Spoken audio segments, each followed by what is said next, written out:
Hey, what's up? How's it going? It's been a little while.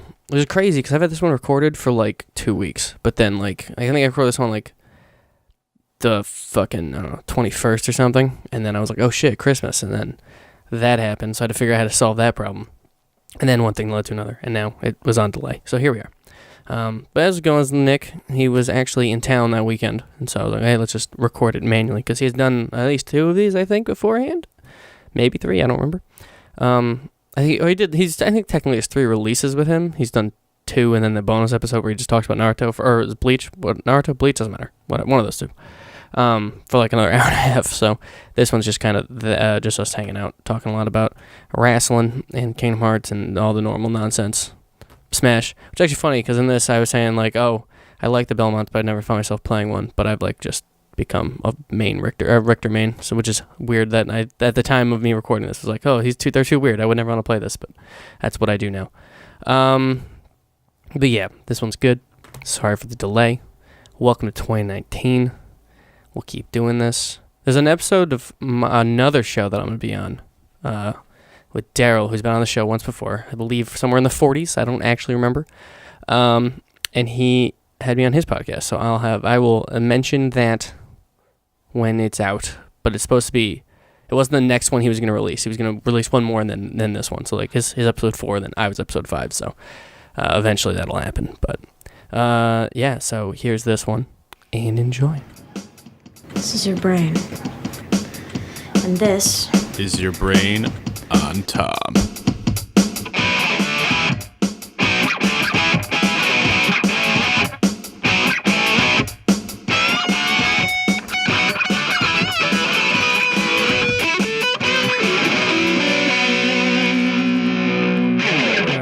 Episode 69.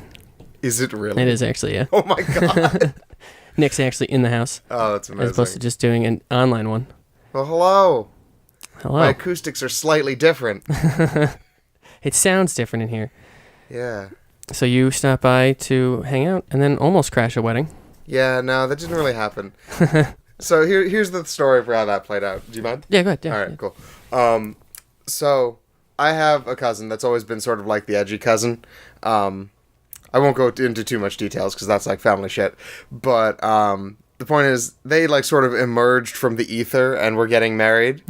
And my parents got an invitation. My dad didn't want to go. So the original plan was that I was going to go with just someone and then get plastered at that wedding. And, just generally be that guy. But then my mom decided she did want to go because, family and all that type of thing. And they were also bringing my cousin who, like, wasn't actually invited. So, like, that was fun. But then the plan, since I happened to be in Albany anyway, since I was visiting my buddy Tom here. It's me. Was that... Oh, really? That's oh, shit. The plan was that I was just going to show up at the bar where they had their reception. Mm-hmm. Like, just be there already. And be like, what are you guys doing here? But then, my mom, like, called me over early, and we went to see her, and, like, all the family was there. I'm like, that ruins the surprise, Mom. We can't pretend that we didn't know this was happening if everyone's here. Well, that's exciting. Yeah. But hey, we just went to a bar anyway. Yeah, it was nice. It worked out. Yeah. Just hanging out.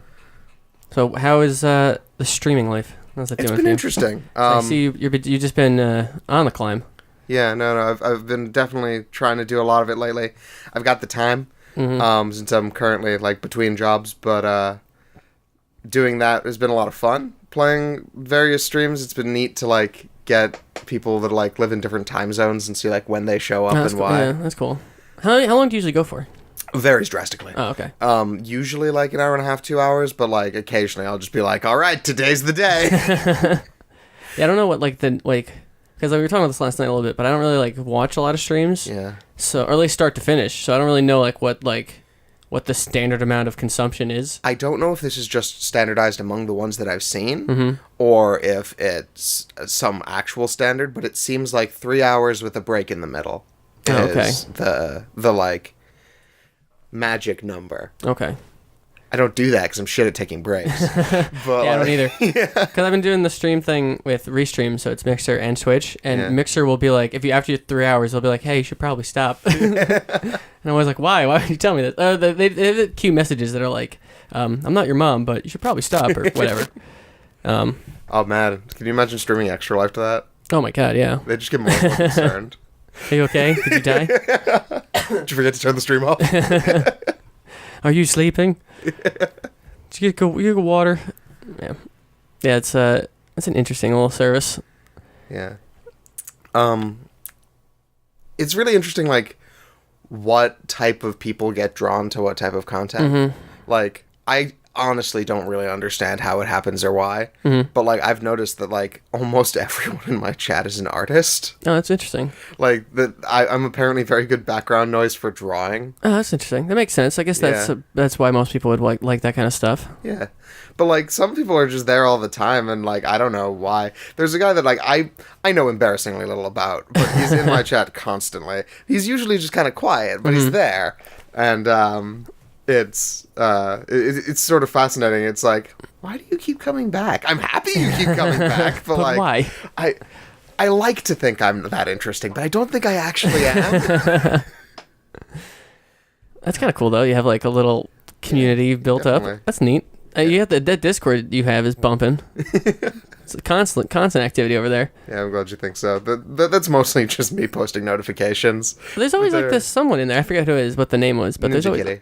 No, I feel like there's someone, maybe just Ninja Kitty. I feel like there's someone else that I see constantly like asking questions and. Oh god, it might be Dragon. Yes, that's what I was gonna say. I feel like it starts with a D, but I don't remember what it was. Yeah, that makes sense. Yeah, he's cool. I actually know him in real life. Oh, really? That's cool. Yeah. But like we don't really talk all that much. And then when I started streaming, he happened to like tune in after an Extra Life and was like, "Oh, this is kind of neat." Oh, that's cool. I'll tell my friends. That's actually pretty cool. Yeah. Rekindling bonds. Yeah. It's beautiful. He's one of my wrestling buddies now.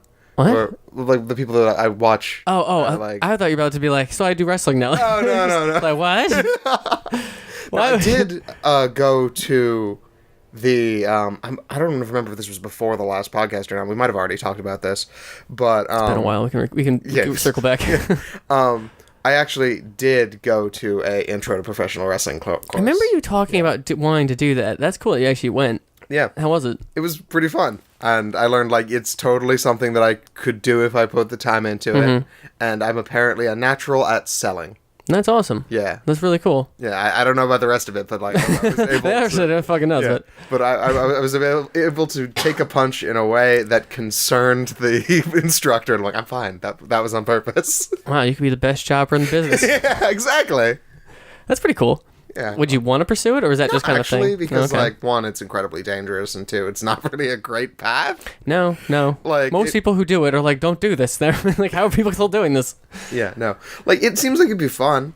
And, like, I would definitely be sort of interested in, like, looking at it. Like, if... I feel like if I was baseline in better shape, I might do it as, like, an indie thing for fun. But, like, I don't think it's worth, like, devoting the amount of time that it would take to, like, get into wrestling shape. Right, yeah. Yeah, that is probably a lot of effort just to get that. Absolutely, yeah.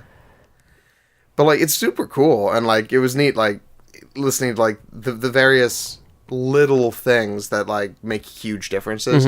Like, just the way you fall. And not just in, like, a safety way. Because there is a way that you fall safely, but there's also a way that you fall... like theatrically and like so it looks better. Yeah, that's cool, and it makes a good sound. Oh right, that's important. Yeah, so like there was a lot of little things about like, oh, here's how you don't fuck up. That was pretty much the first part of it. That's probably the most important step. Yeah, absolutely. Of the process. That's pretty cool. Yeah, I was recently thinking about maybe doing that, but I don't have any. Like I just don't do anything. I don't know. I never have like the drive to move past them. I was like, well, that'd be kind of a neat thing to do, but I don't even know where I would start. I'm just like. I know some places if you want. Yeah, maybe. Like... I don't know. Because it'd be cool to have that, to do that as like an excuse to work out. Yeah. Where it's like, well, I gotta go take a punch. Yeah. A big fake punch. If I'm not in shape, I'll fuck myself up. Right, so. Yeah. And just be like, throw jumping around and doing stuff. It'd be cool. Yeah. I don't know. I was just recently thinking about it. Like yesterday or 2 days ago. Because when I get out of the shower, I have like that wrestler wet hair because it's like long and stuff. So I'll do the thing when you flip your head back and all. So it's like, oh, this is kind of fun. Nice, It'd be fun to do this like in front of people. Do you know what gimmick you'd pitch? I don't. All right, I don't know. all right. That's a good question though. That's a good question. I don't know. Because it's literally there's no right answer. You do whatever you want. Oh, yeah, it's just like if you think you could get it over. Yeah. And it's funny, like, because I have given it some thought. Just because, like, why not? Right, yeah. And also because I've played enough of the, like, WWE games that, like, I made my own games. Oh, right. And, it's funny because, like, the two different things I would think about doing are very... There's one that I would only do if I wasn't being booked as a complete jobber. Because, like, it seems like it would just lose all impact otherwise. And I just like the name Alexander DeVille. That's a good name. Yeah. And just go, like, the straight, like, he's a demon. Or, like one of the, like, Deals type demons. Yeah. That's, like, a little more, like, sway than, like, Kane or Balor. Right. Yeah. That's kind of cool. Yeah. That would... Huh. What would mine be? I don't know. That's a good... Now you say that, that's a good question. What would mine be? Because, like, wrestling is basically just anime. Absolutely, yeah. It's so ridiculous. Who's your anime OC? Yeah, right. That's kind of what you're asking. It's like, what kind of crazy thing did you come up with in high school that you'd like to make real now? Huh. That's a good So question. I'm guessing the name would be Virgil. Probably. I think Virgil's a cool name. It's a dope fucking name. I would love to name my child that. Yeah. I like V names. They're cool. But yeah, definitely that. I don't know. That's a great... I'm going to have to think about that. Yeah. I think I would want to do some kind of, like, tokusatsu themed thing. I think that'd Would be you fun. have a mask? I think I might. I don't know. That'd be fun. That'd be cool. I don't know how... Well, because they have, like, plastic helmets, so I'd probably have to do something else, but something around there. Right, but I mean, you could get a luchador mask that looks like a Right, tokusatsu. yeah, that's probably what I'd end up doing, because that'd be kind of cool. I don't know. It'd be neat. I think it'd be a fun little gig to try out. I should look into that, because I think there's a place around here that does it. I think there is, yeah. Yeah, because there used to be, like, over that way, like 15 minutes or so, it was like a wrestling museum. Yeah, great audio that way. Yeah, that way, to the west of where I'm currently standing. There's some wrestling museum, so, like, there's some kind of wrestling culture here. Yeah, there's a weird presence of it in the tri-state area, and I don't know why. Yeah, it's weird. When I was little, we used to go to what I've been told is an old bowling alley, but it just looked like a big empty room. I don't know. Maybe they gutted it and it was a bowl. I don't know. But they would do like wrestling, like indie wrestling, but like of all like local people, and they had like their characters and their storylines, and like you'd go once a month or something, whatever it was, and it was kind of cute. And I think they're bringing it back. So, oh. There is a thing that exists that does the con circuit called Cosplay Pro Wrestling. Is it really? That's Yeah. fun. So, like, if you think there's a character that you could pull off. And it just be the wrestler version of Yeah. it. That's fun. Do they actually wrestle, or is it mostly just no, like... it's Oh, wrestling. really? Yeah, they're all like indie wrestlers to begin with. Oh, really? That's so But, cool. like, they just also are given, like, costumes and, like, do Oh, shit. really? Oh, so you're a wrestler for... You get approached for this, or... You approach them usually. Okay, But, okay. like, if you don't necessarily need to be a full indie wrestler, but you need to, like, have some training. Right, I doubt they just let any rando just show up. Be like, I can do the wrestling thing. I've never been to a convention where I've seen that. That sounds pretty cool. Yeah, they only do a couple, and it's mostly, like, down near New Jersey and, Okay. and further south. That's really cool, though. And you also need the space to set up a wrestling ring. Sure, they're Because, like, big. it's the full wrestling Yeah, ring. those are big. What's the actual size of one of those? Do you know? I feel like that's like a I weird... think it was, like, 18 feet square. Okay. But I don't know if that's the footprint you need to set it up or the actual ring.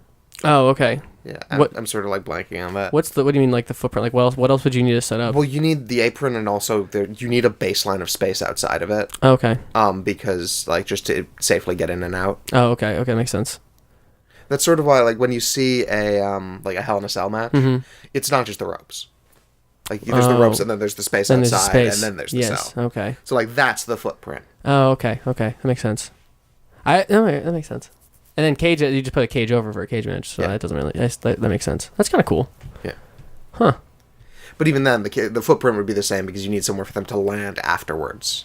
Because they Right. go up okay. and out. Right. Okay. So that's that. Like the pads that WWE uses, or just the straight up concrete that most indie circuits use. Yeah. Yeah. That's kind of cool. I don't know. That would be a fun thing to do. I haven't watched wrestling in forever. It's fascinating. I mean, there's a thing tonight. I can give you my... Oh, you're I saying can that? have you do your own credentials for the WWE Right. Network. You could find that, yeah. Yeah, it's I used to watch all the time, and then yeah, I guess now I'm more interested in like the actual production of it. Oh yeah, it's fascinating. It's so fascinating. Part of what I like about WWE specifically is that there's so much information about like who's injured and who's sick and that type of thing that it's fascinating to see like, oh, okay, they had a storyline going and then this guy got sick. Right. What are they gonna do? Now you have to change this thing. Yeah. That's always super fascinating, and because of it's like just the nature of it. It's live. It's so many. Isn't it like 6 days a week or something? They're doing something. Something like that. It's a crazy amount of work. It might only be 5, but like it is ridiculous. The travel and the actual performing all the time. And then just how they write it, things that go wrong, things that go right. It's crazy. It's so fascinating. And then it's funny, too. Like, some people far more like, yeah, this is the greatest thing ever. And other people are like, this is fucking horrible. And, like, it's so interesting, like, how, like, certain people have different, like, mentalities about it. You really have to love it. It's one of the, like, difficult professions. If you don't, like...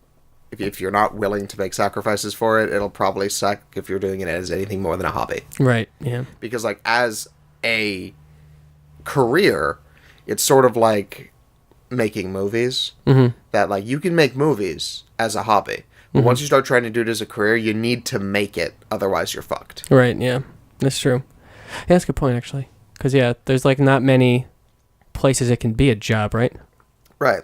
I mean, like some of the indies are, but like they don't necessarily pay well. Like people live out of their cars when they're doing stuff like that. Right, yeah. But like that is their main job. And then like even if you're working for like Impact nowadays, unless you're one of the big stars, like you're living comfortably, but like you don't necessarily have. It doesn't have the recompense for what it does to your body the way other sports do. Right, yeah, that's true. Like you're definitely getting paid well, but like not necessarily worth it. The fact that you like might not be able to walk when you're 50. Right, yeah, yeah. Some of the people that have like that were kind of phasing out when I was getting into it. And to see them now is crazy. Like where, like, you've seen the Jake the Snake documentary, right? Yeah. Like it's crazy. The shit Dude's that messed up. Like even all the other people that like show up and they're like, well, everyone's broken. They're just broken people. They've definitely changed that nowadays because there's more of an emphasis on actually being in the right kind of shape for it. And right. Like the fact that they've replaced the way that things are done with the wellness policy.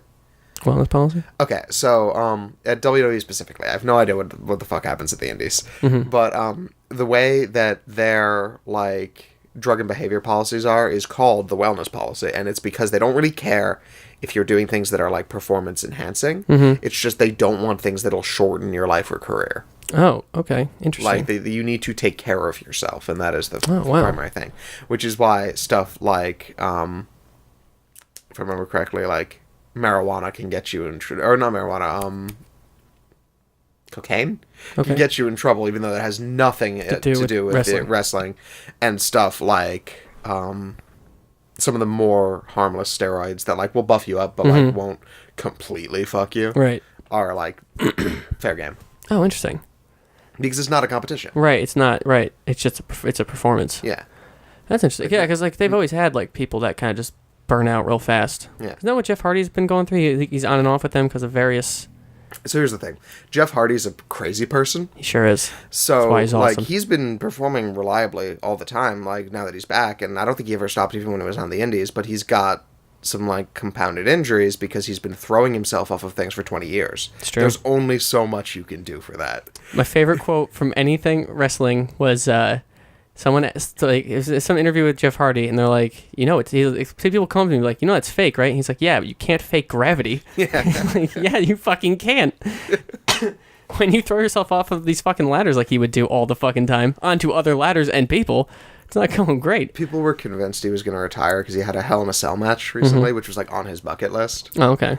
And holy shit, did he go hard? I should watch that. It sounds fun. You should. The spot of the night that wasn't like flipsy was against Randy Orton. Oh wow! And they pulled heel Orton out, like as compared to like the fact that like everyone kind of loves good old Uncle Randy, right? Because he's been around long enough. He's been around forever. I remember when he started and he was the kid. Exactly. It's so weird to think that he's the one of the old men now. Yeah. So like since he's been here so much, it's hard to make people hate him. But like he's like, all right. Time to break the old stuff out. And in that match, you know how Jeff Hardy has gauges in his ears? I took a screwdriver, put it through the gauges, and just started twisting. Oh my god. It was like down to his shoulders, like pulled. Oh my god. That's brutal. That sounds like a great match, though. It's an uncomfortable match, but it's wonderful. Wow. That's kind of crazy, too, because you know they had to, like, have that conversation. Yeah. Like, so how would you like me to fuck you up? Well, here's this idea I have. It was absolutely just Yeah, like that, 100%. There's no way. It was like, no one goes up to you and like, hey, so that thing you do, I'm going to ruin it? Oh, yeah, that sounds great, man. It never happens. That's awesome. Yeah, it's kind of funny, like, thinking about that, because, like, a lot of people's big moves are mostly on the other person to do. Mm-hmm. Because, like, not all of them, obviously, but, like, some of the more complicated, like, flipsy shit and throws, like, you can't do if someone won't do it along with you. Oh, right. Yeah. And so, like, there are certain matchups that just can't happen because the people either can't or won't do those moves. Okay. That's interesting. It's kind of cool, though. Yeah. Because you could probably, like, if you know that, like, you can kind of, like, see how like, how it's being planned and who's going to do what and what's happening. That's kind of cool. I never even thought of it, because you're right, because some of them, you kind of, like, some of these special moves are so ridiculous in an actual fighting situation, but they look cool. So, like, to have it, I never even thought of that. Like, who can't match up? Like, is there one you're thinking of? I mean, like, there are certain bumps that won't get taken, like, so, I'm trying to think of who has the weirdest finisher. Because, like, it's been a while since we've had someone that has a throw finisher. They're mostly jumping and striking finishers nowadays. Okay. But, like, a sunset flip powerbomb. Do you know what that is? I don't think so. Okay. So, pretty much they end up, like, rolling through and then turning it into a throw. Oh, okay. Yes, I do. I think I've seen that before, yeah. You really need a partner to work with that. And so if you're working with, like, Kurt Angle, who might not be able to move as well. Right, okay. You might not be able to do it anymore.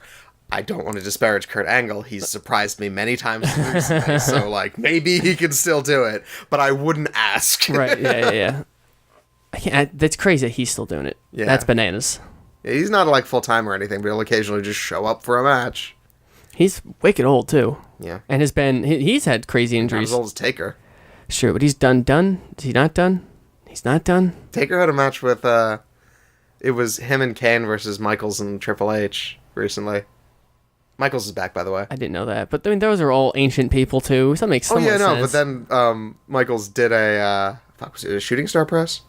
A big flippy shit off the turnbuckle into the outside of the ring. Wow, he's still doing that shit. Yeah, I mean, he wasn't. Yeah, right. He wasn't for like 12 years, which is why I'm like, I am convinced that there is either a demon or a wizard somewhere backstage at WWE because their, like, recovery things that they do are fucking crazy. Oh, yeah. Like, Shawn Michaels was having trouble walking when I saw him in Texas 2 years ago. Really? Yeah. Wow. And now he's doing this shit. He looks like a natural. He's just back. That's so weird. Yeah. That's really weird. What the fuck? How do you even do that? I don't know. Same thing happened to Rey Mysterio. Like, Rey Mysterio was, like, still wrestling, but, like, was noticeably not as good. Right, Like, he right. was stiff. He didn't have the movements. And then at some point, he just came back to the WWE and was better. That's weird. That's some real magic shit. Yeah. That doesn't make no sense. Huh. I wonder why. I can only imagine they have incredible doctors on the staff. They must have to. Yeah. Because, like, you can't be doing that job without someone who's very versed in all medicine. Right. That's nuts. So, yeah. I want to ask more about Kingdom Hearts 3 because I love it so much. Okay. So, like, where do you act? Like, we were talking about this at dinner, but where do you think this is going to go? Okay. All right. So, okay. So, full disclosure, I haven't played Point 2. Oh, you haven't? No. Okay. So, I don't really know what the connecting point is. Okay. But I have these, like, broad swaths of things that I'm expecting to happen. The big one being Sora is going to end up evil for a portion of the game that will be critical. Mm-hmm. I don't know if it's going to be the end, but I'm definitely expecting that there's going to be a showdown between Sora and Riku, and it's not going to be the one that was in the previous games. I mean, it's a good call, because we've already seen Sora do it before. Right, and, like, something that I mentioned yesterday that someone who's following along in Kingdom Hearts might get a kick out of is that in Dream Drop Distance, there's a line that young Xehanort says to Riku of, like, I don't know how, but you've managed to trap the darkness in your heart, and we have no use for someone who is immune to darkness. It's fucking bananas. That's a crazy sentence, Yeah. but exciting. Yeah, and so, like, I don't know exactly what that means, but, like... You said it's at the end of the game? It's near the end of the game. Like, it's immediately before Riku goes to the world that never was. Okay. When he beats the Fantasia world, young Xehanort comes out. Oh, and right, it's okay. Like, Interesting. Because mystery anime bullshit. Immune to darkness. Like, what? that's my favorite thing about Kingdom Hearts is, like, what seems like a throwaway line is, like, sometimes, like, wait, what? Yeah, who the fuck knows? Like, it's heavily implied that Merlin has access to a hyperbolic time chamber. Yeah, that's how Lee learns that he's a Keyblade. So quickly, yeah. Which is kind of awesome. I mean, isn't that kind of the room you do magic in Kingdom Hearts 1? Then why the fuck weren't we using it? Everything's on a time clock. Yeah, that's a good point. Especially that game. That game is heavy into time. Yeah, like that first place where we learned magic in Kingdom Hearts 1 was definitely like a pocket dimension, but I was never under an impression that time was compressed. Well, I mean, it's just his attic. I don't know. Yeah, exactly. That's what I'm saying. Yeah, like, it's like a weird... It definitely seemed magic, but like I was not under the impression that like we left as soon as we came in and Goofy and Donald were like, what the hell happened? Right, yeah. You just went in there. Why are you suddenly magic? Why can you do these things? Yeah. Yeah. Man, I'm really curious to see how that... Because usually stuff like that plays out in some capacity. Yeah. Which is exciting. So, like, I think that the primary protagonist of Kingdom Hearts 3 is Riku. It'd be interesting. I mean, he is the protagonist of Dream Drop Distance, so have that happen twice would be interesting. Well, I think it's because they're building it. He's just the good guy of the series now. Yeah, they're just building it up. There's also a concept that I found recently that of the, like, true successor, which I was talking about the other day, that gets, like, mentioned in passing in Birth by Sleep and then is in a journal entry in Dream Drop Distance. That apparently there's this concept of a true successor who's the one who has the control over the land of departure? Land of Departure. Land of Departure, sorry. That mixed it with the Land of Awakening and the Land of other thing. Dragons. Yeah, probably. But so there's this thing that apparently gives you control over that, and that there's like a true successor to the Keyblade Master title and line, and that was Ericus and then Aqua. And I'm thinking the next one is Riku.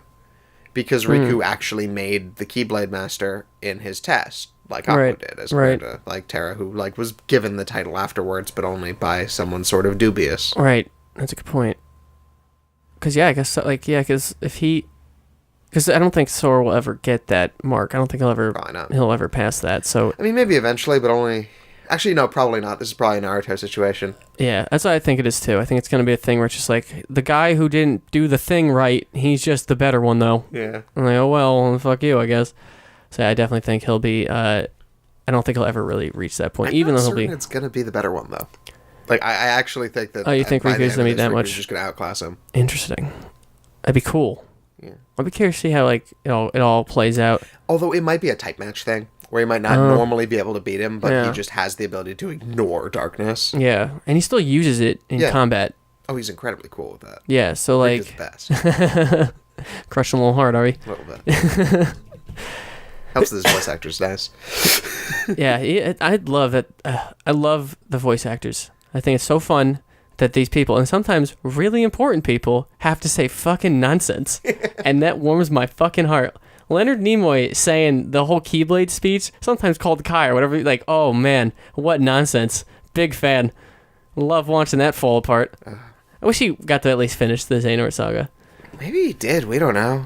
No, he didn't. We know they changed the voice, because we have heard part of it. He may have done some of the VO, but I think, I don't think he finished it, so they probably just replaced him. I know in Dream Drop, for example, like, old Xehanort just doesn't talk. Yeah, oh right. Oh, wow, yeah.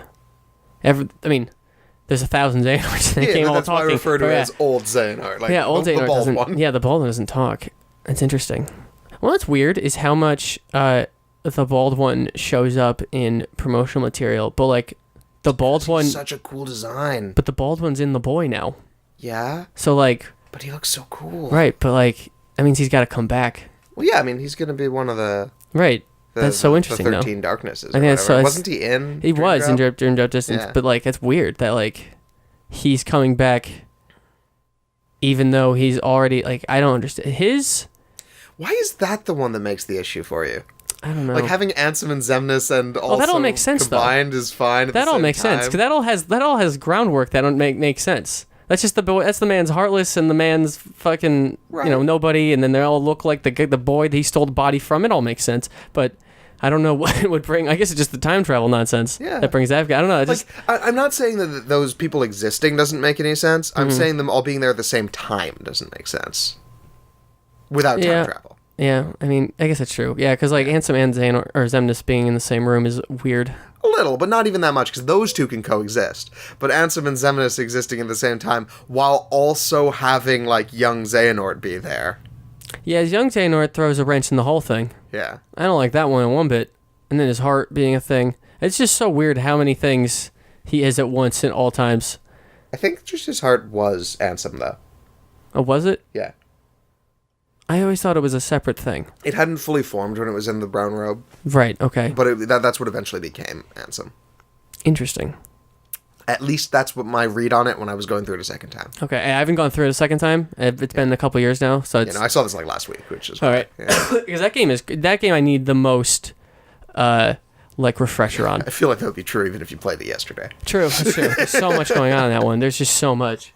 And like you were saying last night, it's so funny that they're like, what loose end did we not figure out? Oh, the man in the brown hood. Let's do a thing about that. Let's make this really confusing. Yeah, the fact that this world has been connected is referring to fucking time travel and not like the thing that the mechanic of that first game was about. Yeah. Yeah, it's super weird. I love it. Love it so much. I love its stupid bullshit so much. Ugh. And like the whole, oh my god, the phone game is driving me crazy. There's some stuff going on in there. I'm sort of checked out. I don't understand, and it doesn't make any sense, and I'm like, this probably just won't make sense until I finish Kingdom Hearts 3. Yeah, I don't know. For some reason, and maybe it's just because there's been such a drought with Kingdom Hearts, that, like, I enjoy the phone game to an extent, but it is really fun to just see nonsense happening, and you're like, what is going on? It's like just... It's just the game of... It's just that silliness that Kingdom Hearts does, but on a fucking monthly basis. No, I totally get it. That's the same... That's the same deal that I get from the Hive Swap Friend Sim. Oh, yeah. It's like, oh, hey, a little, like, portion-sized bit of Homestuck. Right, yeah. A little portion-sized bit of Kingdom Hearts. Right, yeah. And it's always not... I can imagine that's probably just as nonsense, because that's that franchise. Bananas, too. That one's, like, really confusing sometimes. It's very complicated. Yes.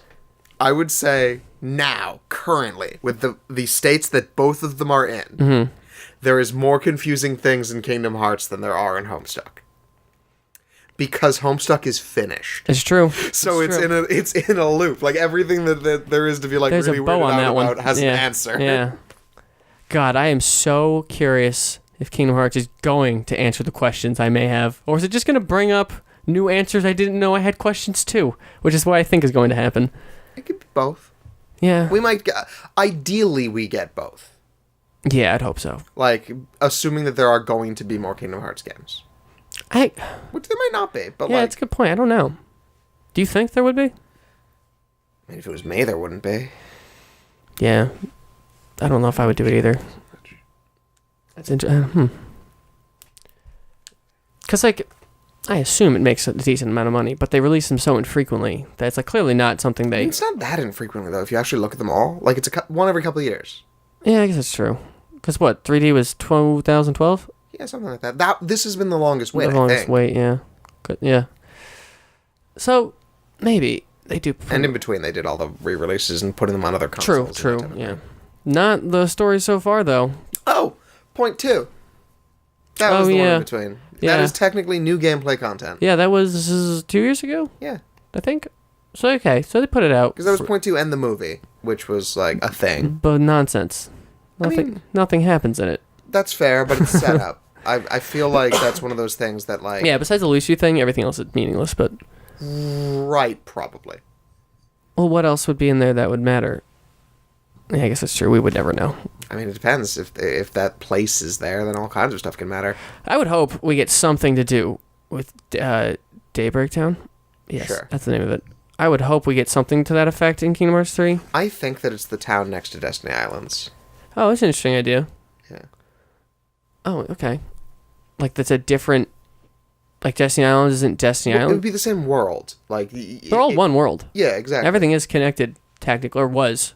So that is possible. Right, sure. But I'm saying the place that Daybreak Town ended up after all the worlds I see split what you're up saying. Okay. is the town that we see Kyrie in next to Destiny right, Islands. okay. Interesting. Which is, I guess, technically still Destiny Islands, 'cause that's the name of the world. Right, yeah. But that is an interesting idea. I've never heard that. Most people just think it's Keyblade Graveyard. Could be. Which But I don't think that's the case. I don't think it can be, because the Dandelion leaders meet in the Keyblade Graveyard, but go back to Daybreak Town. Well, that was time travel, wasn't it? No. Oh, okay. No, there's no time travel in the phone game. There's only data spaces. Sorry, I didn't mean time travel. I meant flash forwards and flashbacks. No, they literally went and met there. Okay.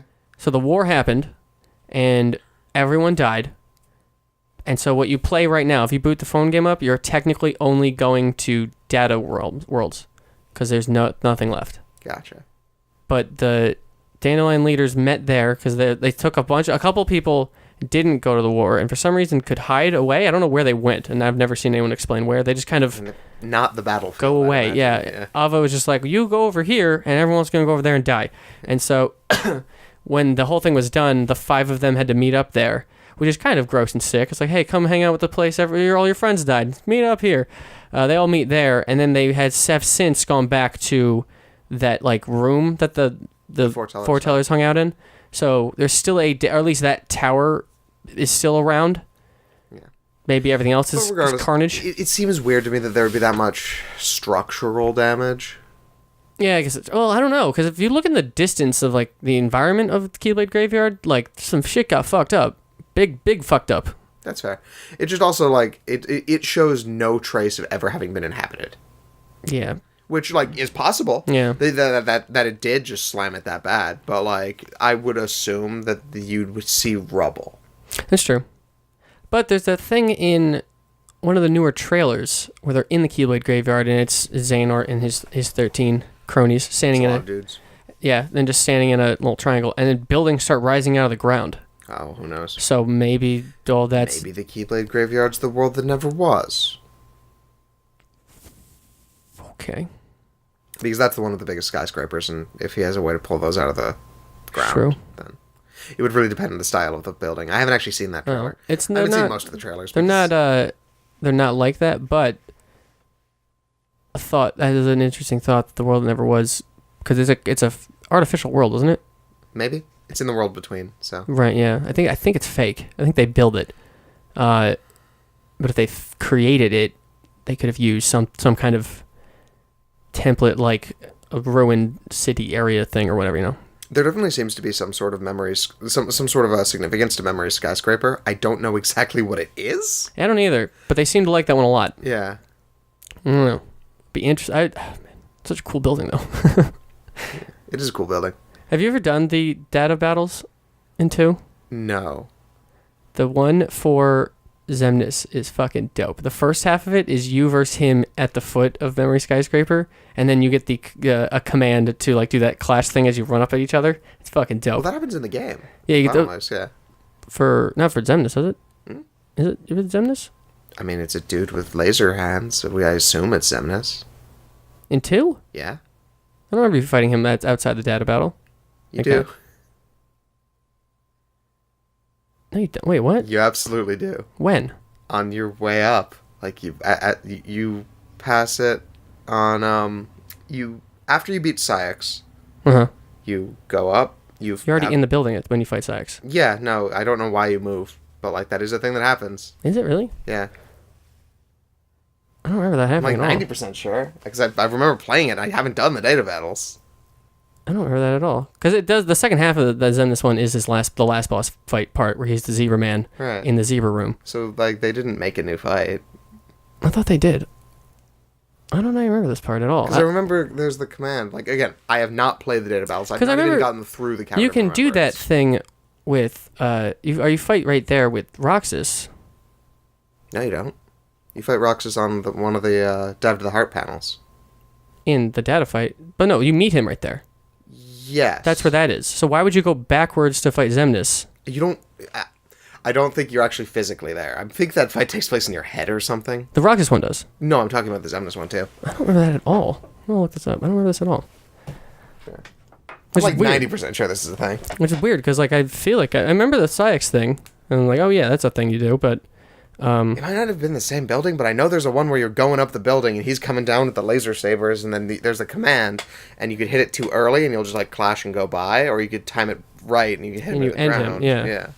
That's what it is in the fight. But I only remember the final fight. Right, but like I have played this fight. I know I've played this fight, and I have not gotten through the Cavern of Remembrance ever. Like I've never gotten to the point where the data battles are even accessible. Oh really? Yeah. That's weird. That's not what do you call it? It's like not easy to get into. Yeah, it's like no, you need all your movement abilities, and I just not even like just like the movement portion of it. Like it's kind of it can kind of be brutal. Like the actual like fights you have to do in there. Like some of the things are pretty tough. That's fair, but I would also imagine that like if you're going for the data battles, you're probably prepared for that. Oh yeah, no. Yeah. I found it by accident the first time I saw it, and I was like, what is this? Because it's like a spot. Yeah, they mentioned it. No, like you just kind of like walk past like this hole in the wall. You're like, what is this? And it's like, what? But that's a new cutscene, so it caught my eye. Right, yeah. But it's like, you see the gull wings fly out of a hole. In the yeah, the gull wings. Like, it's right there. Yeah, it's right. Yeah, it's right with them. They actually have a purpose for once. Oh please, their purpose was being cute and advertising Final Fantasy X too. And giving you a pretty decent Keyblade. Oh yeah. I mean, it's good for grinding. Yeah, that's all it is for. Yeah, I guess you do fight him there. I don't remember this at all though, because I only remember like the. That's because you can redo the other fight because you saved before it, but you can't redo that one. Oh. So you think of that as the Xemnas fight. I'm thinking of the Xemnas fight from the moment you open the door. So that makes sense. Yeah, okay. So that does happen. Yeah, I think it's after Psyx. And you're right, it's fucking weird that they bring you back. It would be weird, because it teleports you there or something. Because you're like in the middle, literally the middle of the tower when you fight Psyx. He's just chilling in his little weird room there. And he's just like, I guess I'm in now.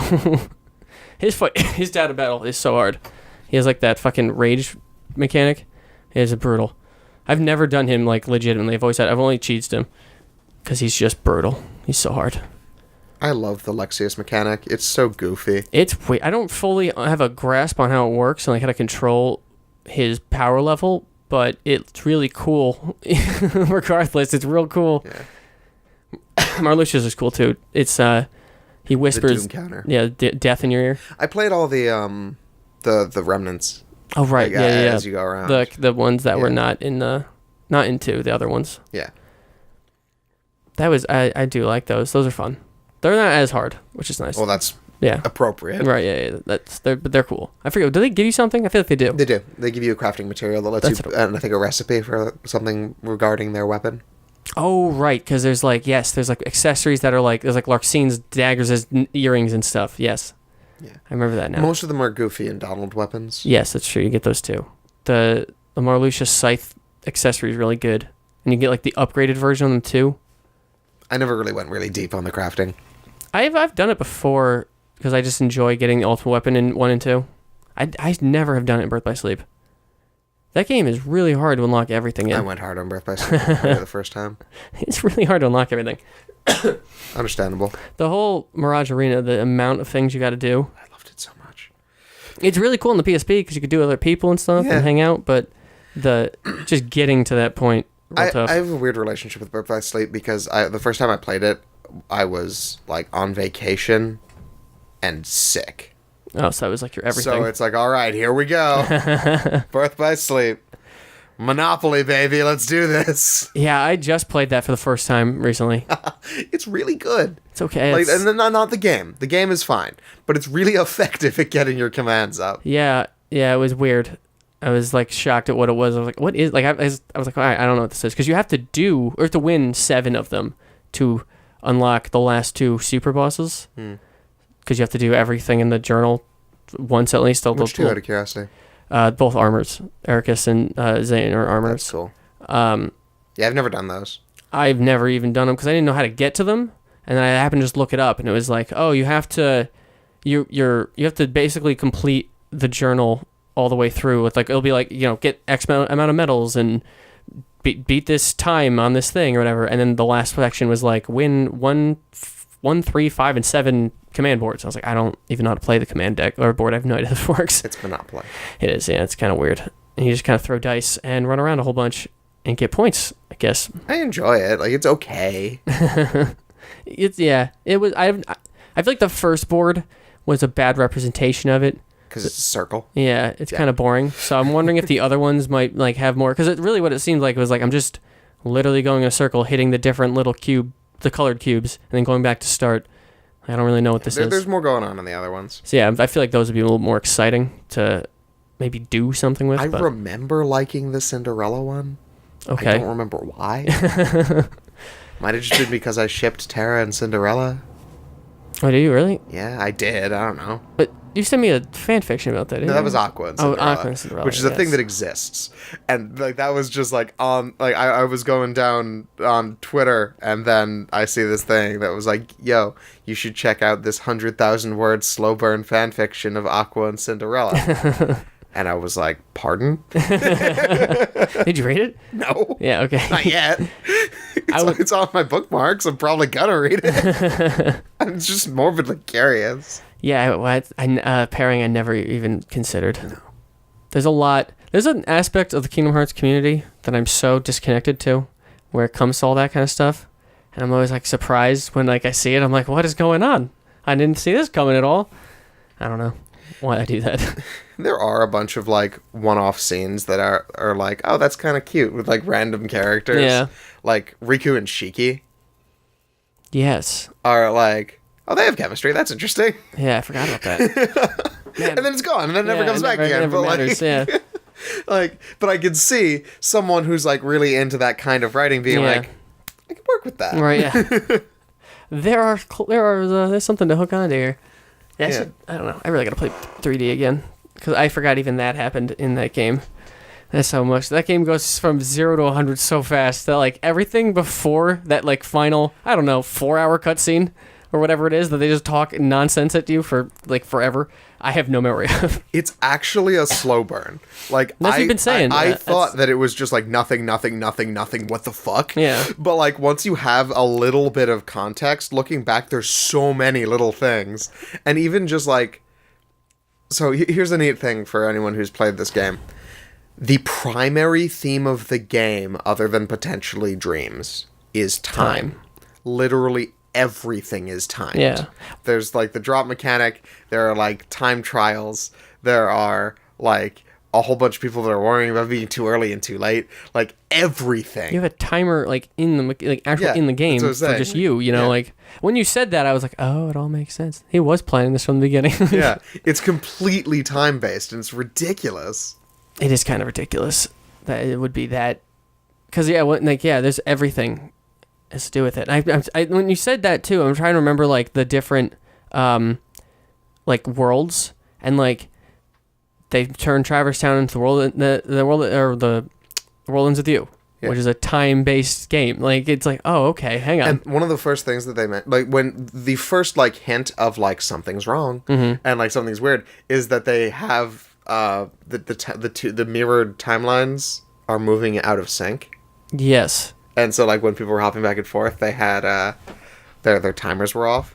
Yes. Take a wild guess at how much of a difference it is. I don't know. 13 minutes. I don't know why. I was like, there's a number. I'm supposed to, like, what's the number? I don't know what it could be. Oh, of course, it's 13. Have you seen the box and the way the clock is? Yes. Very curious to see how that plays out. I hope it doesn't. I also hope. I honestly, there's a solid part of me that's like, Nomura doesn't know how clocks work or how Roman numerals work in any capacity. But I really want to hope that it's all somehow planned out in some capacity. But there's also a really good chance he just doesn't know how clocks I kind of work. hope it's similar to the way that their like the Organization 13 numbering works. That's what where I it's like arbitrary. think, yeah. I was thinking it was like the way it's set up is kind of everyone's number in like a weird might like be their rankings, might be boss order, might be. Yeah, it's like their numbers and then it's their actual rankings. Fucking the chair height is ranking in the organization is so funny to me. Yes, I do like that a lot. That is really funny. Also, the fact that until like pretty late in Kingdom Hearts 2, the question was, how the fuck do they get on the chairs? Right. It's the thing. We just appear there. Mm-hmm. We've seen that, right? That's how they teleport in. Yeah. Like, but that doesn't happen until pretty late in the game. Yeah, And then you're like, oh! Right, of course. That's how they get in the chair. What is that room called again? Oh, I don't even They all have know. such ridiculous... Everything in the world that never was has such dumb fucking names. Everything in Kingdom Hearts that isn't a Disney thing has a dumb fucking name. This is true, too. This is true. Because I was just looking this up, too. Because I'm insane, and this is all I think about now, because I'm so ready for this stupid game to come out. I've been there, bro. I'm just waiting. I was like, come on, let's go. Let's do the thing. And it just won't come out. It just won't come out. I forget what it was, though. It's a cool... I hope they actually bring that back. Even though it's like... It would almost be nonsense for the world to be back again. I kind of want it to be back. What, the world that never was? Yeah. Oh, there's no chance they don't. I know. That makes me very excited. You know, it was in the end of Dream Drop, and also, like, Memory Skyscrapers and the promotional material. It is? I think so. I thought that was just a general city. But maybe it actually is. I Could be wrong, but like, I think that Memory Skyscraper was in it. I would hope. Because it's cool. Like, why would it not? I don't see this. I don't understand. Like, the place where Sora turned evil was in the throne room that we're trying to find the name of. Yeah, that's true. That's a good point, actually. Nothing's Call, Soundless Prison. Yeah, these are all horrible. Yeah, if we don't have... Crooked Ascension, Twilight's View, Hall of Empty Melodies. There's a Naught Skyway. Proof of Existence. Which one was Proof of Existence? That's the burial ground. Oh, right. That's right. Which I was forgot. really somber for me. Like, I really appreciate that. Yeah, it's actually kind of cool that they had that. Where it's like, oh, it's just like... They still, like, kind of remember everyone. Where nothing gathers. That's what it's called. I knew it was something stupid. I knew it was something like a weird thing like that. But yeah, I do like that they actually like, because the way they act and they're so like, fuck everyone else. It's not me. But to have like a graveyard for your like fallen people, kind of. It's not exactly that though, because it's they break them after they die. That's true. Yeah. That's a graveyard for who they were. Yeah. That's even cooler. Damn. I'm pretty excited for everything here. The coolest implication there, by the way, is that there's a door that teleports to each of the living members. Oh, yeah. And then they just break them when they die. Or maybe they auto-break when they die. They might auto-break, yeah. But, like, that's probably how they find one another. Did Luxord's break when you beat him? Can you go back to that room? I think it breaks. So it probably auto-breaks then. Actually, maybe you can. Hold on. Because that's I know you can't go back, but I don't remember. Maybe you can. There's a treasure chest, isn't there? I don't remember. It's been a while. Yeah, well, that'll be your answer. Yeah. Because that's the only one you can go into, right? Well, him and Syx. Oh, right. Syx's, that's how you get into Syx's too. That's right. I don't know. Yeah, that's one of those neat things that, like, I don't know if that's, like, a game convenience or something that was always like that for all the members. Right, yeah. That's a good point, too. We have no idea. No idea. It's so weird, because sometimes they, like, try to turn, like, simple game things into an actual canon reason. Yeah. Like, maybe that just leads to their room. Oh, yeah. Like, that might just be where they live. Right, yeah. It's just like, yeah. It's weird, too, that, like, the only time we've ever seen, like, a bedroom is Roxas's. Like, we can go to... Technically Axel's. Have and we? Shion's. They shared a room? No. We just see... Oh, we know. You do see Shion's, because she goes like that coma for a while, and then he does the same for her. And Roxas leaves Axel the toothpaste. No, not tooth. The ice cream stick. Yes. I need to watch that movie again, too. And also there's a scene where he's in his bedroom and Syx comes to visit. Right. They're all the same. Yeah, it's all the same, yeah. It's cool, though. I wish that game was playable. Like in a remake HD type of thing, because I like Street Fighter 2 a lot. Which apparently, unpopular opinion. Not a lot of people I like that one. understand why it's a job. Yeah, it is a job. But I, for some reason, find that endearing. Yeah. Where it's like, just the mundanity of this weird bureaucracy. It's a good one. I like that. I'm going to give Chain of Memories a good old real try this time, too. Okay, so here's some interesting opinions about Chain of Memories. I don't know, which version did you play? I've played both. Okay.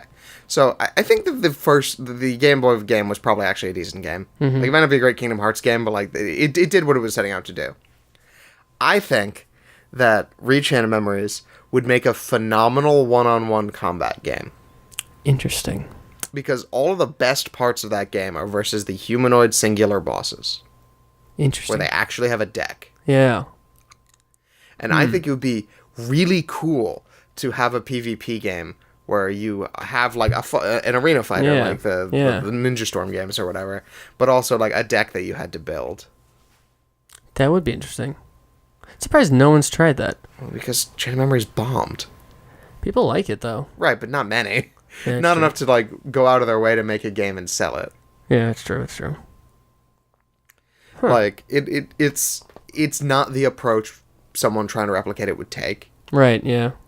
And like there isn't any real basis for like why you'd go down. Yeah, that path. there's not a clear market. Yeah. So why would you put the effort into doing that? But that's a good idea. But it'd be sick. Yeah. Like I would really like to try it. I'd like to watch it. I'd like to see someone like who's really good and like attempt this thing. Yeah. Because now that you say that, the decks were the more interesting parts. You know? Just like go back and watch like the Larxene fight or the Axel fights in Chain of Memories. Right. Yeah. And then be like, what if Axel is another player? Right. Yeah. That'd be cool. That would be really cool. And I've actually never gotten or played through the Riku part of that Really? game. Oh, it's so much better. That's what I've heard too. Because I've gotten through the Sora one. I was like, fuck this. Find the cutscenes online. It's not hard. And because his deck is controlled, right? Yeah, and the deck building part's just not there. So like you just go through and have like it's a pretty pivotal part to his arc. That's where like I've watched all the cutscenes. I've never played that part because I was so done with the first part. It's not that different then. Although some of the fights are pretty neat. It's Lexius and Zexion, so that's fun. I like them. Even though Zexion isn't really a fight. Doesn't he just like eat his body or fuse or something? I forget how that goes. Or no, the replica does that. The replica just kills him. Yeah, it just murders him. But like, but the first part is Zexion like just doing shit in Destiny Islands, like getting in his head. That's cool. Oh, that's why. Yeah, because then the data fight, you fight him on like a destroyed Destiny Islands thing. Yeah, that's cool. Damn, I love those data fights. They're so fun. The fucking Zoldan one is so hard. I mean, Zoldan's already brutal. Zoldan's so unbelievable. Don't fuck around. No, he does not. Oh my god. If you're not prepared, like he's got to be like that, the casual wall, right? Yeah, he's one of them.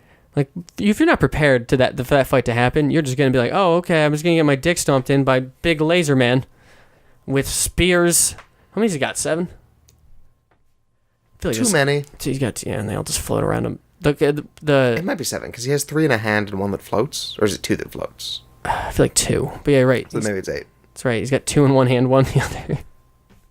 And then he is. He's such a cool design. I hated him in 358 over 2 because he was such a dick. He's just like a dick in the game too. I know, but he was like, you see why he is a dick, like way more. He's just like, oh hey, I'm in Beast Castle because fuck this monster. You're like, but why? He's like, I don't know. I'm just bored. I'm gonna harass this guy. I mean, look at that thing. He'd make it sweet heartless. He would. I mean, that's the plan. Yeah, I know he would though. He's not wrong. He would. One thing I really hope I don't think we'll ever get, but some of the Heartless designs from the phone game are so cool. The Gaston one is so cool. Right, yeah, I remember that Like, one. it's so cool, and I don't think we'll ever see that in, like, a real 3D environment. Yeah. And it's so sad.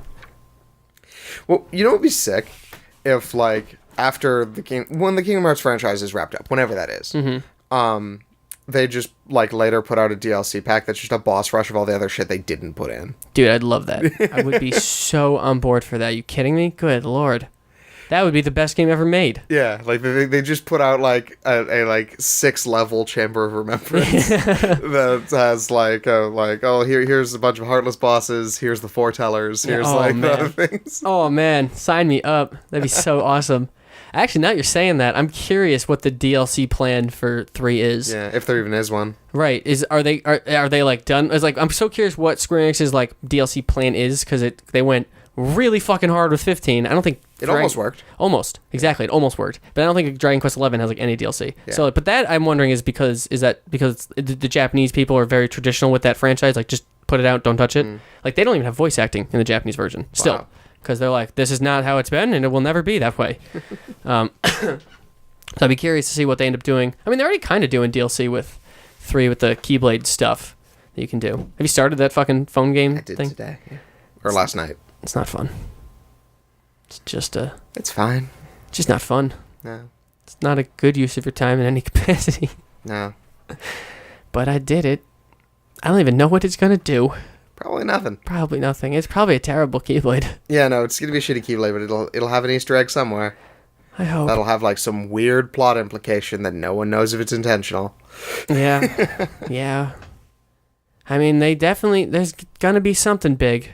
Like, it's so, I mean, I was telling you this morning, like, because I think they've saying like 30 copies have leaked out. Yeah. And some dude on Facebook is selling them. And he sold 10 of them already. Huh, okay. So, what is leaked out so far is, I guess, the opening cutscene in its entirety, the title screen, which we've already seen. Okay. I mean, I haven't been looking at this at all. And then there's one other I've been thing, generally avoiding a lot of the stuff Yeah. in pretty much 3 because like I already know enough. Right, yeah. Yeah. And like everything that's coming out from this point is gonna be in the game. Oh, yeah, the game's done. It's, yeah. But obviously. like what I'm saying is that it's not external to the game. Oh, yeah. Like I don't like the stuff in the phone game is not in the game. Oh, yeah, it's no. in the phone. Right, So yeah, like yeah. I'm experiencing that differently. So like I'm very excited to actually play it, but like I'm also totally okay with being sort of checked out until then. Yeah. I just think it's fascinating that their statement today was like, don't worry, there's no way they can get to the end of the game. We haven't patched that in yet. Like, the last 2 cutscenes are not in there yet. And that's so fascinating that they like that was their failsafe if this fucking happened. So I mean, I have to imagine that like they thought it through. Like I was clearly surprised did, that they yeah. were even able to install it. Like Yeah. you were saying. yeah, like it's crazy, but yeah, like they're just like, yep, we planned for this to happen. So they're apparently like going to do some big dick legal moves, which is probably fair. Probably right. Yeah. But that is Have you seen some of the shit that Nintendo did? no. Oh, when Smash leaked? Yeah, right. That leaked like 2 weeks ahead. Yeah, they found anyone who like had a copy and just like banned them from all Nintendo services. Wow, You just can't use anything. that's crazy. Yeah. Good move. Yeah. Good move. Wow.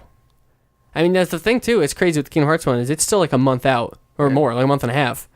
So like, they have a lot of time to be like, well, we'll figure it out. We can fucking bury you real hard. Like, we got this. We have a lot of time between now and then to figure out who did this and what's going on. And I think the best thing that they could do, in addition to like whatever actual legal action they want, is just like, congrats, you're blacklisted. You can't download anything from the Square server now. yeah, that would be. I'm. You will not get the ending Yeah. of Kingdom Hearts. That'd be awesome. Oh man, that'd be so great. Just like, yep, sorry, you fucked up. Boy, what a move. And the thing that's so funny too is like, this is the person who's selling this is doing it on Facebook under his name with all of his information because you have to contact him to buy them, so his information is there. Good move, sir. So I don't know if you ever hoped to actually purchase anything from them ever again, but I imagine they're going to bury you. Yeah, there was some like random like, this was less cool of them because this was something Nintendo was doing to like the people who make ROMs and like put them on the internet. But one of their things was that I think they, as part of the legal action, they made them just return all Nintendo products. Interesting. So it's like you cannot own an NES. That's interesting. Huh. What a weird... I mean, yeah, I get why they would say that. Because Yeah. they don't want you to be redoing this, but... I was weirded out that that's a thing that the law can do. Right, that's... Yeah, like, I get why that would be their next move, but I didn't... Just like, no more of us with you forever, thank you. And I'd imagine that it's probably one of those things where it's like modal. It's like you could either do this or pay $30,000. Right, or yeah, exactly, yeah. Huh. How are they barred from purchasing new stuff? I mean, technically, it's just illegal. Right. So, like, okay. if they did that, they would be subject to further legal action. Right. So if they just walked into a store and bought a Switch, they might not know, but something, yeah, right. But if someone finds out, right, then they're done. They're donezo. That's interesting. I didn't know they could do that either. yeah, Huh. That's kind of cool. Because I mean, not really, because I think the ROMs are actually pretty important. right. No, it's kind of shitty that that's who it happened to, but it's kind of cool that that's a thing that exists. Yeah, it's kind of a weird thing. Because I honestly do wish the ROM thing wasn't as in the state it is. Because, like, I don't know, preservation purposes and all that. No, I wish, like, I don't care if you want to be the only person selling these games, but then you have to be selling Right, you have to be these selling games. them. Yeah. Because it's not easy to find. That's the same thing with Dragon Ball. With like I was trying to read the manga, and it's like they've been tearing down all scans of it forever. Now we know why. But yeah, now there's a reason, because they actually did that. They're like, oh, we're going to do a thing where you can get to them. But for a while, it was like, what do you want? Like, I can't find this thing very easily at all, illegally or legally at this point. Please do something. And now they're like, all right, well, we'll do something. We'll do something for you, and it will be great. That's tomorrow, actually. That goes live. That's exciting. So we'll see where that ends up, and then I will report back on the show. So excited! Manga has been changed forever. Oh, I'll have to read a bunch of manga, actually. I always forget that manga comes out if One Piece is taking a break. And I just forget. And it's like, oh yeah, I have like 8 chapters of something to read. So I'll do that later today. How exciting. Okay. Smash has been fun. Oh yeah, sure is. We played that forever last night. Yeah. And I've determined that I really like King K. Rool, and Tom really doesn't. I don't get him. He doesn't make sense. Everything about him is weirdly backwards. Yeah. That's one of those characters that I sincerely enjoy as just this goofy pile of mechanics, but like I don't know how they came to the conclusions that this is what he was supposed to do. I don't understand anything about him. Like, his stomach cracks, but does it break? Well, I don't know. Who knows? Does the crack do something? Does it mean anything? It uncracks too. Yeah. And his hat explodes sometimes, I think. I think it just has 2 heads. Okay. Which is what threw you. It's so weird. He's so weird. And, like, his back air and forward air are reversed and don't make any sense. And his up smash is a forward smash. Yeah. Yeah, he's weird. His down tilt is huge. Yep. And his down smash is even bigger. He's so odd. He's a very strange crocodile. He might be my favorite of the new ones, though. Really? I think so. Because, like, Incineroar's cool, but I don't think I'd ever want to play him.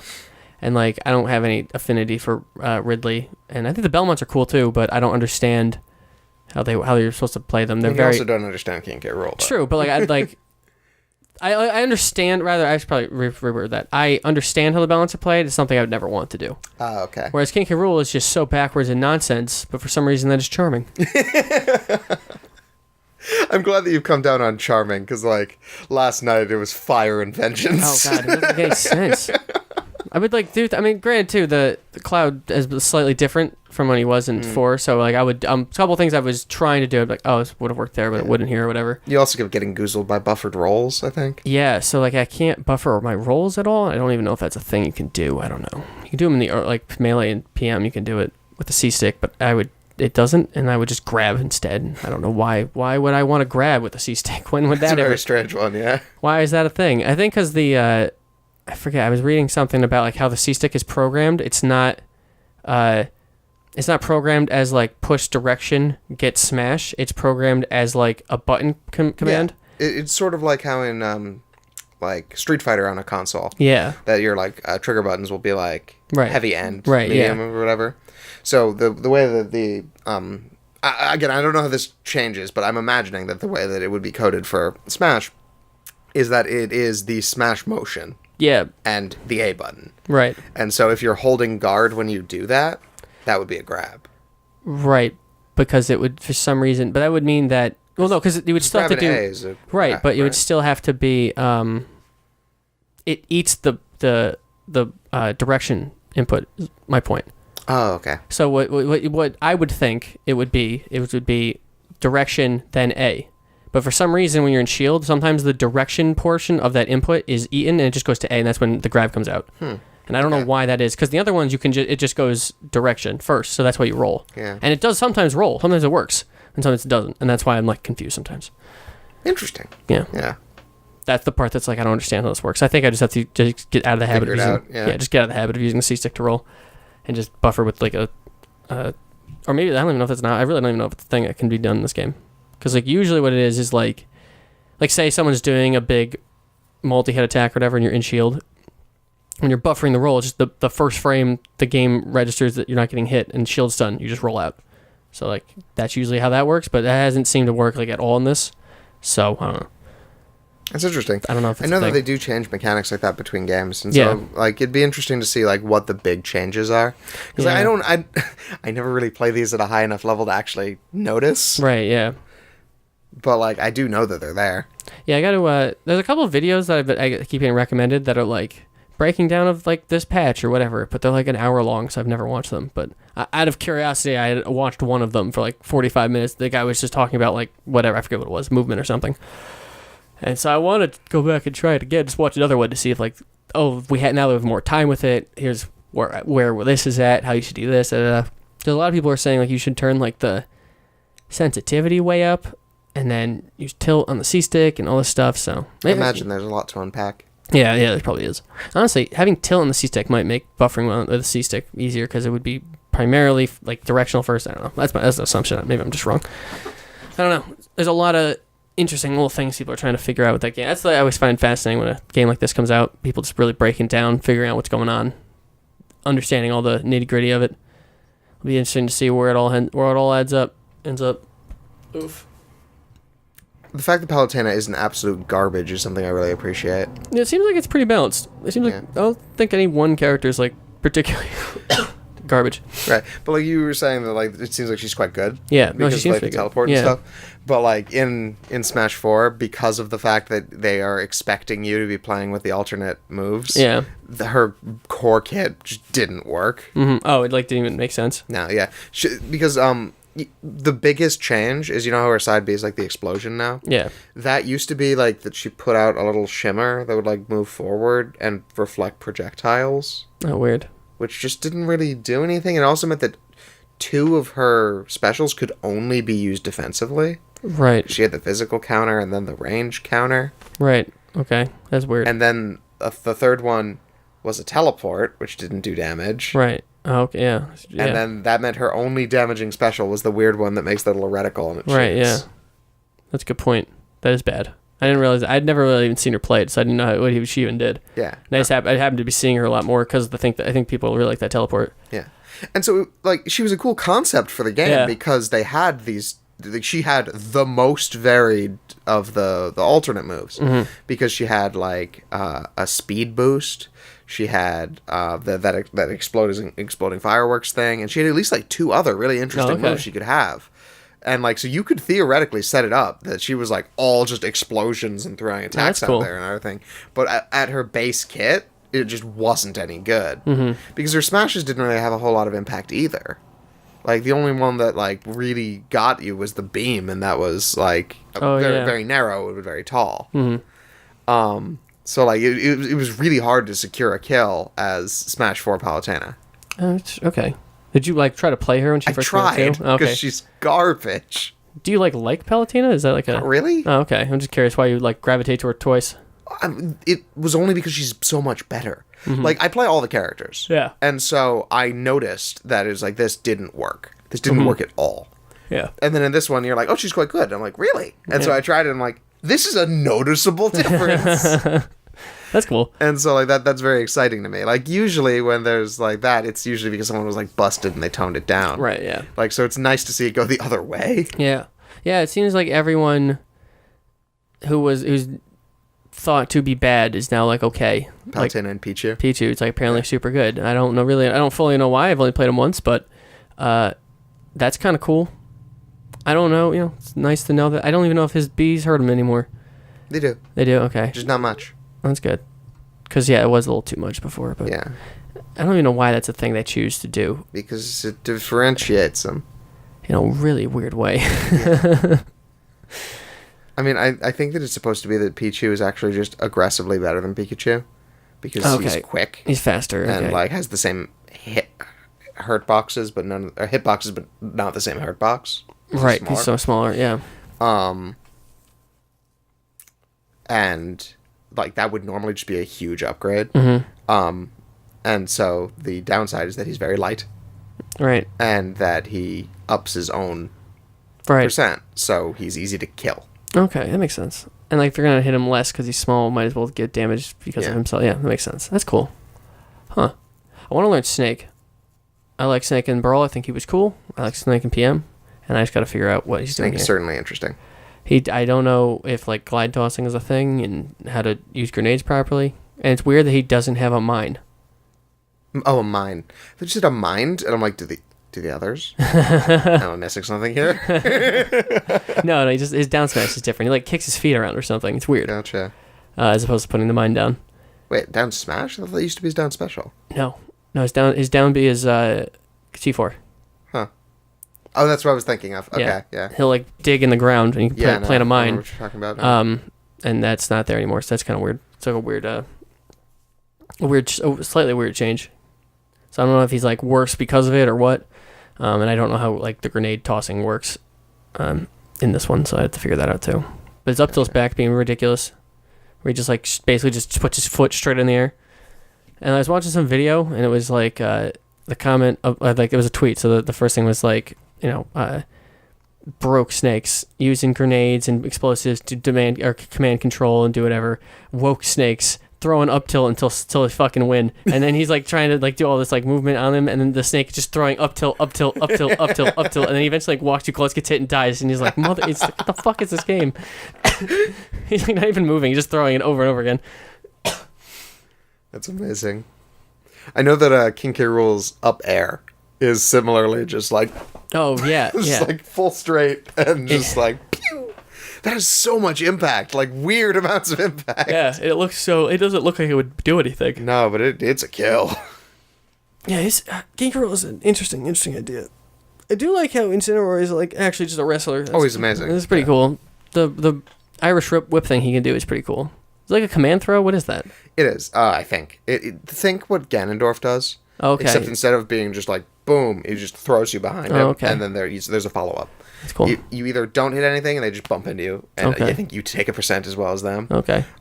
You hit it early, and then that's the like launch. Yes. You like grab them and throw them up, or you could time it perfectly and you just clothesline them, and that'll do more %, and I think launch them backwards. It's a lateral launch as compared to a vertical one. Okay. Interesting. That's kind of cool. Because I think that's a neat... It's that... What else is... Oh, his... what does his up B do? It goes directly up and then down at an angle. Oh, okay. So it's not... You don't do it twice. No, I don't think so. Okay. That's interesting. I didn't know that. Because you would... When you were playing him sometimes, you would just like... I would knock you away far enough where you would just end up having to die on your own. I wasn't sure what that was. That's kind of cool. I love the Belmonts down air. It's like they just like dive straight down with their feet. And then they're down tilt, same thing. Like they slide, hit, and then they like go into a tumble and fly forward. I almost killed myself with it. It's so fucking. It's such a big gap. It's insanity. I thought like Cloud is really good and like to clear distance, but the Belmonts are just going. They go flying. A lot of their like normal attacks that were not their non-specials I think are really cool. Like their dash attack where they just spin the whip really close to them, or I think their neutral is the same thing where they spin it like in a circle. I think that's really cool. And then some of the other, and like the way that the whip is used in like that very like it's kind of very like lateral way of just like straight up, straight to the side. Lines. Straight lines over and over. I think that's really cool. They have such weird hitboxes, and it's really cool. Like I like the idea of the zone control as like a character that does that, because like there've been a lot of attempts at that, with, like stuff like Pac-Man. Yeah, right. But like I've never seen one that like committed that hard to it, and I really like it. Yeah, I think apparently it's paid off. A lot of people love, or they'll love them. Excuse me. I can see why. If someone's very good, I'd imagine they'd be very difficult to play against. Oh yeah, it'd be brutal. Yeah. It's like kind of like Link was in PM. He would just throw various projectiles at you at all times and just keep this very demanding space. It's just, I don't know what the sequence is, but there is a sequence that you can just get all 3 of your projectiles out very quickly. Oh, that's cool. And so just being able to be like, okay, you can be here. That'd be cool. Yeah. I know there's a way for Pokemon Trainer to switch quick as well. So you can like I watched a video where a guy was like, he was like in the magnifying glass, was Squirtle, does something to get back, switches to Ivysaur, does like a type of recovery, then is able to switch to Charizard and actually recover all the way. So like the whole outside of the thing, and you have just like quick switching. That's cool. I mean, the switching is just quick now. Mm-hmm. Like, I'm sure that there's a way to make it even faster, but it is just fast. Yeah. And you can do it in the air, which is like new. Oh, that wasn't a thing before? Yeah, that's cool. That is really cool. I think it's a cool. I love the idea of Pokemon Trainer. Yeah. I think it's super neat. You know, it was just the reason I didn't like it the first time around was all in implementation. Like, it was a great idea, but like it was the type of thing like if I felt like I wanted to play Charizard for this part of the match, I couldn't just do that because they tire out. Oh, so, yeah, like, you yeah. were forced to do these switches, and also even if I did decide to change, like you had to be really safe about it because it was the same kind of transformation as like Zelda had. Right, yeah, except yeah. you could only do it on the ground. I forgot about the stamina thing. Yeah, That's gone now, it is. so that's good. That was I forgot about that. Yeah, they gave it a lot of buffs this time around. Which is good. Yeah, I do miss the rock throw though. Is that not in there? No, Oh, weird. well it was his down smash or his down B. when Oh, just yeah, it Charizard. was. Yeah, for a second there, I was like, I don't even know. Is Charizard in this game like by himself? Did they do that again? No. What a weird thing. Okay, yeah. That's kind of cool. I forgot that they changed that. Oh, man, my back's killing me. It is a really cool character, though. I just like the idea of, like, you have three things that all kind of do a different thing. Like, Squirrel's going to get you that early percent, and switch to Ivysaur and get that, like, middling area, and then switch to Charizard for the kill. I think that's really cool. Charizard's a dangerous character. Yeah. I think he's the worst of the three right now. I think Squirtle's sort the of. best. He's the worst in that, like, you probably don't need him at high levels because he Yeah. doesn't have the same type of motion. Right, yeah. He's a heavy, Yeah. and heavies aren't always that good unless Yeah. they're, like, really good. But, like, in, like, random, like, player level, Yeah. then, he's definitely going to be someone people lean on. Mm-hmm.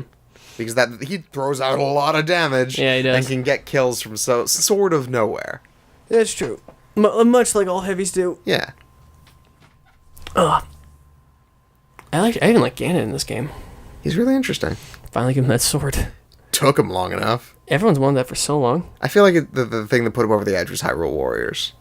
Oh. It's like we finally had a game where you play Ganon Yeah. with the sword. We need to fucking give him the sword. Yeah. I forgot about that game. Yeah. That makes sense then. That would do it. That would be why it happened. That's hilarious.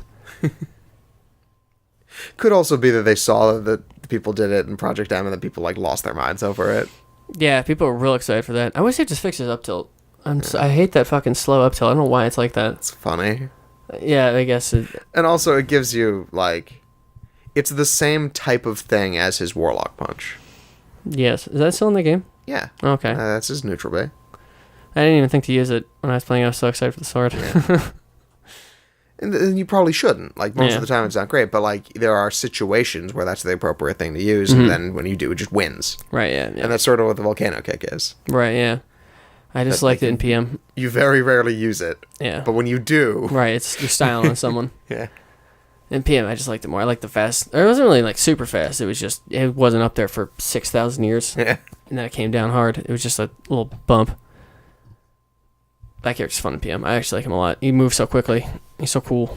Well, not quickly. He can. I appreciated that you could chain his moves together better in PM. Yes. Like, being able to do the, like, forward special to the kick. Yeah. Like, a lot of... He just felt more... just felt designed better. Which is kind of... I mean, obviously, you're designing your game to be competitive. Yeah. Like, that's not what the Nintendo releases ever do. No. So, I mean, they kind of do. I mean, they still make changes. Like, They balance Bayo's, them, yeah, which they is balance nice. it. Like, Yeah. We put them somewhere within the realm of, like... You're not going to feel bad if you're playing a certain character unless you're bad at that character. Right, yeah. Yeah, that's true. That's true. I think. I don't know if there's anyone that's absolute garbage. I haven't found one yet. I don't think so. I mean, of the people I played, and, we did the Smash thing. Smashdown? Smashdown. Yeah. So I got to play a bunch of different people I've never really played before, so that was nice to just kind of feel... Yeah. Like, Mewtwo feels great. I noticed. That one came out of the, like, blue. It's like, oh, holy shit, okay. We're, like, 20 games deep in this thing, and suddenly you pulled one out, and I'm just getting trounced. Sheik, too. I like Sheik. Sheik's Yeah. fun. She's a little different than I think she's going to be all the time, but I think that's fine. Oh, yeah, because you're used to a slightly different version. Yeah. So unless I'll do something, being like, oh, this is the range of this is this, and it doesn't hit, and I'm like, oh, right, okay. Well. I remember you were talking about yesterday with the up smash when someone's above you. Yeah. And then just, like, you're just there. Yeah. I was like, bum, bum, bum, ba, da, da, da, da, da.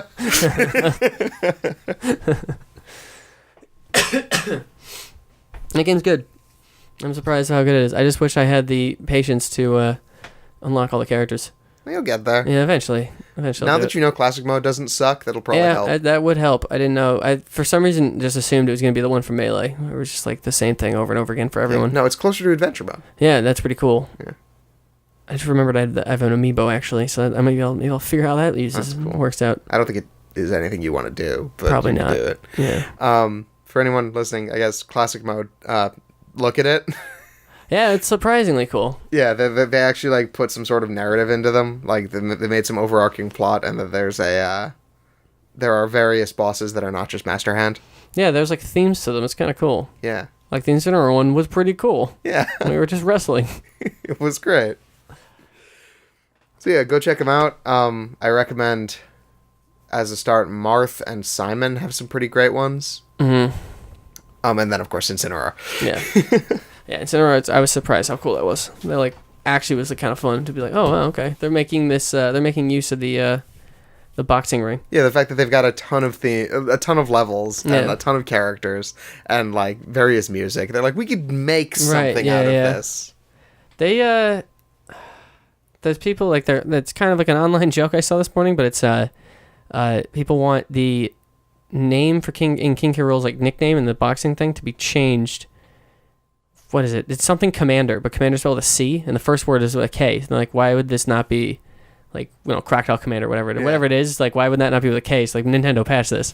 So I'd be curious to see if they actually listen and like do that, because they're right. Why would you not have it be a K? I mean, that might be Nintendo of America's call, so that would be something we actually get. So that'd be kind of fun. It's just if that happens, that would be kind of hilarious.